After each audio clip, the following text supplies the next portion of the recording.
বন্ধুরা আমার হয়ে গেছে, আমি এই প্লেটের মধ্যে সাজিয়ে দেবো। বন্ধুরা যদি ভালো লাগে লাইক করবেন, শেয়ার করবেন। এই চ্যানেলে যদি নতুন হয়ে থাকেন অবশ্যই একটা সাবস্ক্রাইব করে দেবেন। যারা ফেসবুক পেজ থেকে দেখছেন তারা একটা ফলো করে দেবেন। দেখুন গরম ভাতে বন্ধুরা, আমার তো মনে হয় কেউ এই রেসিপিটা খাননি, খুব ভালো লাগে। নতুন রেসিপি, প্রথম থেকে দেখতে থাকুন আমি কিভাবে করেছি।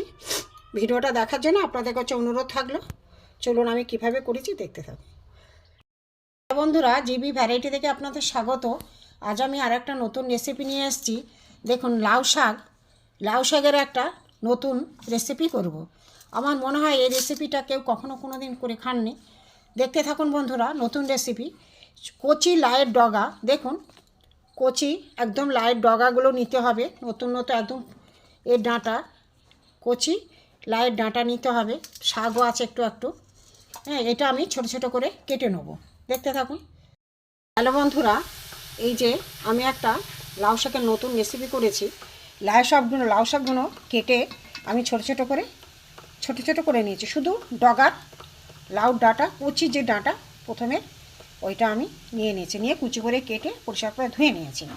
এখানে আমি গ্যাসে ভাতের যে ফ্যান সেইটা আমি বসিয়ে দিয়েছি। দেখুন চারধারে ফুটছে, ভাত আমার আগে হয়ে গেছে। সেই ফ্যানটা নিয়ে আমি একটা বাটিতে করে বসিয়ে দিয়েছি। ভাতে দেখুন চারধারে এই ফুটতে আরম্ভ করেছে। হ্যাঁ, এতে আমি এই যে কুচানো যে লাউ শাকগুলো এতে আমি সেদ্ধ করতে দিয়ে দেবো ভাতের মাড়ে।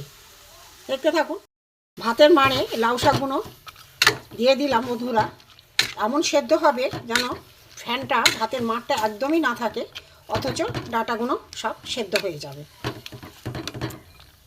দেখতে থাকুন বন্ধুরা। আমি শিলে পোস্ত আর এই কাঁচা লঙ্কা একসঙ্গে বেটে নেব। পোস্ত আছে, কাঁচা লঙ্কা একসাথে আমি বেটে দেখাচ্ছি।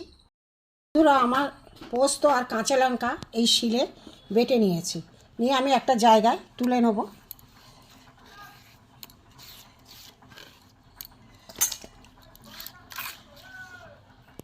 দেখতে থাকুন বন্ধুরা। দেখুন ভাতের মাড়ে লাউ ডাঁটাগুলো সেদ্ধ হচ্ছে, এখনও সেদ্ধ হয়নি, একদম এটা মরে যাবে। আমি ওতে কিছুটা নুন দিয়ে দেবো। নুন দিয়ে দেবো 1 চামচ, কালো জিরে দিয়ে দেবো, ছোটো চামচে 1 চামচ কালো জিরে দিয়ে দিলাম। দেখতে থাকুন।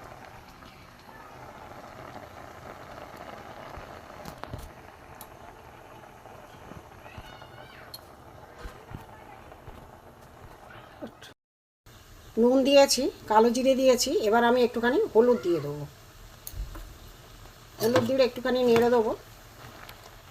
একদম আমি এমন সেদ্ধ হবে এই ফ্যানটা যেন একদম এর সাথে বসে যায় একদম।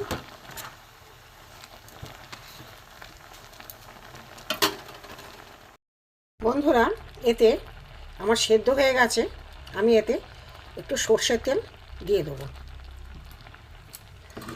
এখানে কাঁচা পোস্ত, কাঁচা লঙ্কা বাটা আছে, এটা আমি দিয়ে দেবো পুরোটাই। একটু ভালো করে নেড়ে দিই।